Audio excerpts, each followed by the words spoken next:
అంటే నా టెస్టిమోనియల్ అనమాట. అంటే నేను బిజినెస్కి వచ్చాను, ఎలాగా ఇంచుమించులుగా నేర్చుకుంటూ ఈ బిజినెస్కి ముందుకెళ్ళాను, అదే మీతో షేర్ చేయడం కోసం వచ్చాను కదా.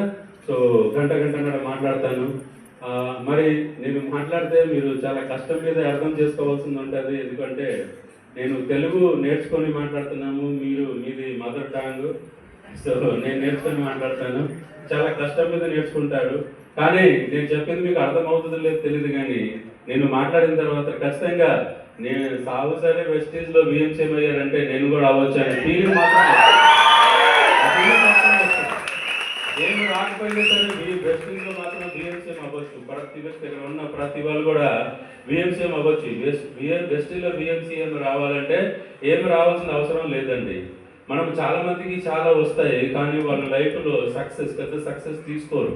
ఎందుకంటే సక్సెస్ కోసం కావాల్సింది మనం పని చేయడం కదా. వర్క్ చేసే వాళ్ళకి వస్తుంది. వర్క్ ఎలా చేయాలి అంటే రైట్ వేలో తెలియాలి.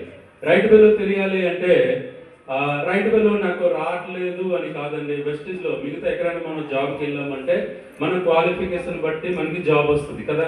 మన క్వాలిఫికేషన్ ఏముంది, మన సర్టిఫికేషన్ ఏముంది, దాన్ని బట్టి మనకి జాబ్ వస్తుంది. కానీ వెస్టేజ్ బిజినెస్ అంటే నేర్చుకుంటూ మనం చేసుకోవచ్చు. ఈ బిజినెస్లో మీరు చేసుకుంటారు కదా. మన బిజినెస్కి వెళ్తాం, 1-to-1 చేస్తాం, హోమ్ మీటింగ్ చేస్తాము, సిఎన్టీ చేస్తాము, 1 డే వర్క్షాప్ చేస్తాం, బూట్ క్యాంప్ చేస్తాం. ఈ ప్రతి దగ్గర నుంచి మనము నేర్చుకుంటుంటాం.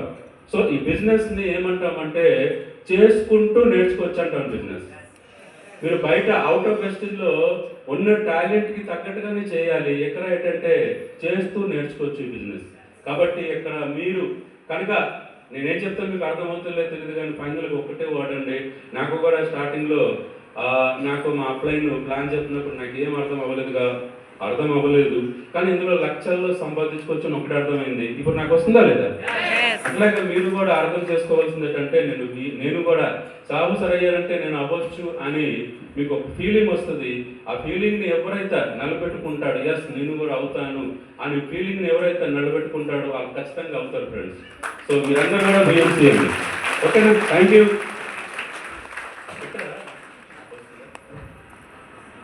ఓకే ఫ్రెండ్స్, సో నా పేరు సునీల్ కుమార్ సాహు అండి. నేను వైజాగ్ నుంచి వచ్చాను. నాది బిహార్. వైజాగ్లో వచ్చి అంటే మనం ఎందుకు వచ్చామో నాకే తెలియదండి, కానీ చాలా మంది అడుగుతారు మీరు అలాగొచ్చారు, ఎందుకు వచ్చారు, మీ వాళ్ళు ఇక్కడ ఎవరైనా ఉన్నారు, నాకైతే ఏం తెలియదు. సో